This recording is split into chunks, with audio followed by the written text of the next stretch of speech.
Hello and welcome to a Smurd P video, and today we are looking at Immortal X-Men issue 7, and this is the Noto variant cover, which I am very fond of, and this is obviously Nightcrawler from the Quiet Council. So this is a crossover with AXE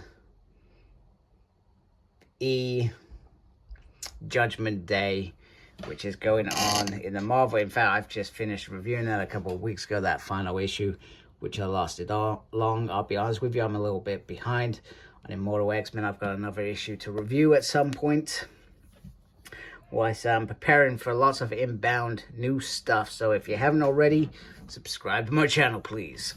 Thank you very much. Anyway, let's move on. So they are discussing this Judgment Day, which is about to happen, and they are discussing plans that they could use, and there's some about wages, etc., thrown in there. However, Destiny is, well, very quiet, which Mystique picks up on, and she says she's petrified. So time's up, and this is written by Kieran Gillen, and Lucas Wernick is the artist. I think Kieran's done the main event, actually. Did he do the main event? I feel like he did. Anyway, we're going to say he did. If he didn't, I apologize. David Carell, that's how much I was interested in the main bit of the event, is the color artist. VC's Claire Cowles is on the letters. Tom Miller and Jay Bowen. And Kieran Gillen on the design. So he's put in some of his thoughts on that, which is quite interesting, because not writers usually wouldn't touch design, etc. So he's clearly wanted things a certain way. So they're making plans for war, because it's chaos. They're making plans for evacuation, plans for future stands. And Irene continues to be quiet. Magneto simply wants to throw lots of Magnetos as clones at the Celestial. However, they've also mentioned that that would vindicate his sacrifice. So I'm not sure if they're not planning on bringing him back, which is weird. I know that they've clearly suffered losses, but it seems weird that they have no future intention to bring him back. So I hope that's just something bizarre, and you would expect them to bring him back after making that ultimate sacrifice, which he did. So Kurt catches up with Stepmommy. And she says, well, you're not going to kill me. She says, well, you see probable futures, want to be wrong. Anyway, he doesn't want to kill her, but he does want to know what is going on with her. And she says the path is uncertain, and she does not wish to walk it with him. Meanwhile, he reaches out to Chuck, much to Charles's annoyance, which he refers to as your Cyan Wolverine mannerisms. And Kurt says, we need to be a bit pissed if we're going to do this. So they discuss, so a lot of this issue is around planning, and a lot of these plans are seen in that crossover event, but you don't really know how they sort of come about, why Kurt makes the decision about Captain America being the one that can unite the planet, etc. So he talks to Captain America, and this is where the journey begins, to throw him in the mix against the Celestial to talk to him one last time. However, during this flight of fancy, he takes a sample, a blood sample, and obviously he died from the overexertion, and was brought back. We also get this reference about when mutants are brought back in an earlier stage. So they actually don't know how they died. They can't remember that pain. So therefore, they don't necessarily understand that sacrifice. They don't.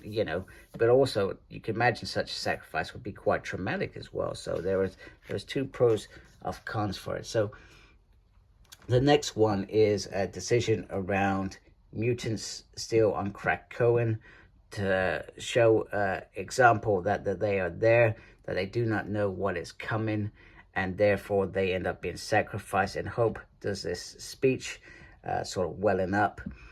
And she says, I swear I will bring every one of you that has put your hand up to sacrifice yourself on the planet. We get egg as part of that sacrifice, but the idea is that, once again, as long as they have eggs, they can resurrect egg and carry on the cycle.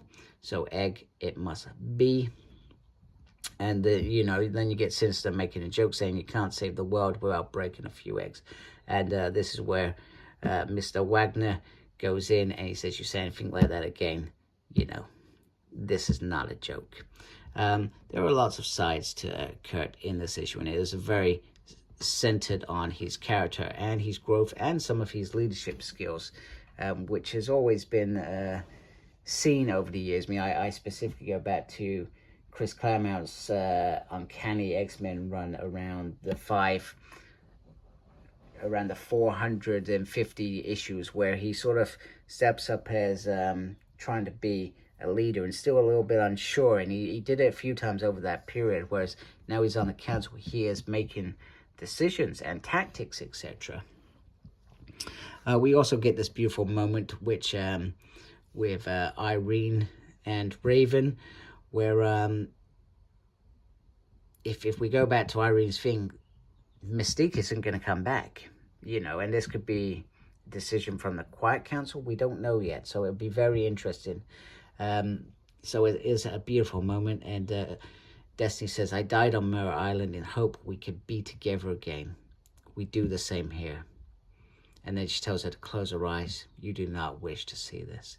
And she holds her tight, and you know, it's a beautiful ending if Mystique isn't back. And you got to remember, it was Moira's intention for Destiny not to come back, and she played sort of Magneto and Xavier very well with that part, to manipulate them. So them not bringing back Mystique seems a bit weird, but we don't know what the ramifications are going to be off this. Meanwhile, Sinister goes back. He's not being judged, and he tells his turtle to upload, and it's just failing. So they're going to try and do it blindly, and you can see in the background that must be a Moira machine stroke clone, whatever. So some of the players are starting to be brought back, and Exodus thinks it's Blatmosphere what they're going to do, rather than a mutant miracle, and Hope says, you say that I'm your Messiah? Have some faith in me. And they bring back the Sweaty Cap. Sweaty Cap is in there for, but he's got a shield to cover his good ghoulies. Anyway, so they bring Captain America because they feel that he can unify everybody after that sacrifice that was made earlier as well. Meanwhile, so it also, this story sort of shifts all of a sudden. So we've got the whole crossover, and then all of a sudden Kurt's brought back, and we get this nice sentiment about Proteus. Proteus gives him clothes, and Nightcrawler thinks to himself, it's great how Proteus has changed, and that means we can all sort of change.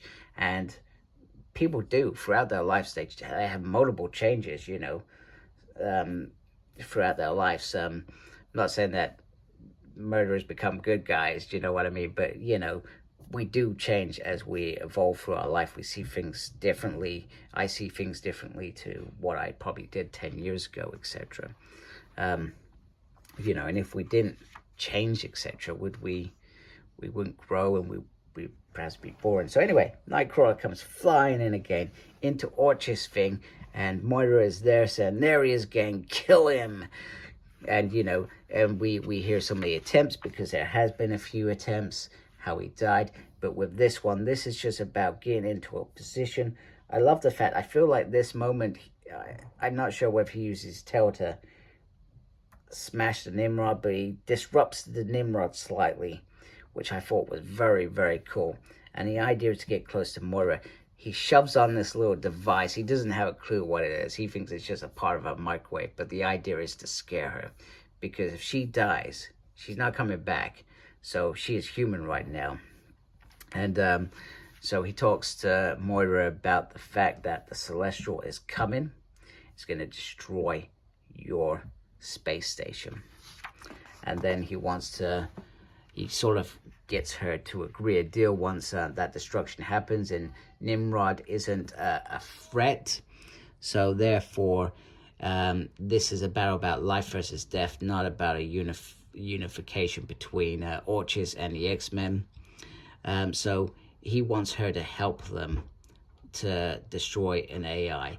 He also, when he sort of grabs her in that first scene, he also refers to we're old friends, but now we're sort of enemies, and it's sort of a bit bittersweet, because these two would have been especially good friends, considering Excalibur, when she used to be in the Manson, they would have been friends. I could see that quite easily. So, you know, it's probably quite hard for some of them, that even because she was always considered human, this mutant ability wasn't shared until later on. So they always thought of her as a human ally. So it's for them, it hasn't changed. For her, it changed because Mystique and Destiny went after her. She lost an arm, and there are all sorts of factors there. She feels betrayed that she is human, and begrudgingly she has turned on mutants, rather than saying they considered me human once and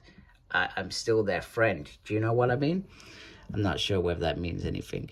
So anyway, they're going off this AI, and you're the expert in AI, and we got hours to live. Let's try something new. Don't be such a grump. So there we have it, a to be continued moment. So you know that there is another tie-in into the AXE event, and this one isn't so bad, because I feel like Immortal X-Men did a bit better than Jerry Dugan's, especially that first X-Men crossover issue, because they were a new team and they were sort of, it just felt forced, whereas this sort of flows a little bit better, and it fits into that bigger picture a bit better, and I'm not so bothered that it's a crossover, because I like the character growth and relationships that I put in here.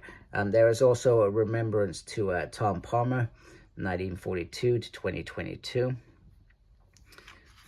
which is a real shame. And then obviously we've got issue 8 coming up, and I kind of messed up. I brought the wrong cover. I didn't buy the cancel cover. I bought the one with Mystique and Destiny on it by accident. So I need to go buy that. But I've got the comic, so I'm going to try and quickly review that in the next couple of days. So if you're not already, please subscribe to my channel. We appreciate that. That helps me grow. Thank you to those that already subscribe. You folks are swell, and you know, every video that you watch, I do appreciate that. You know, I make these for myself, but I also want you to enjoy them as well. And if you're not enjoying them, then you know, I need to think about what I do to improve what I do, I guess. So make sure you look after yourself. Very important these days. And as always, embrace geekiness. Take care. Goodbye.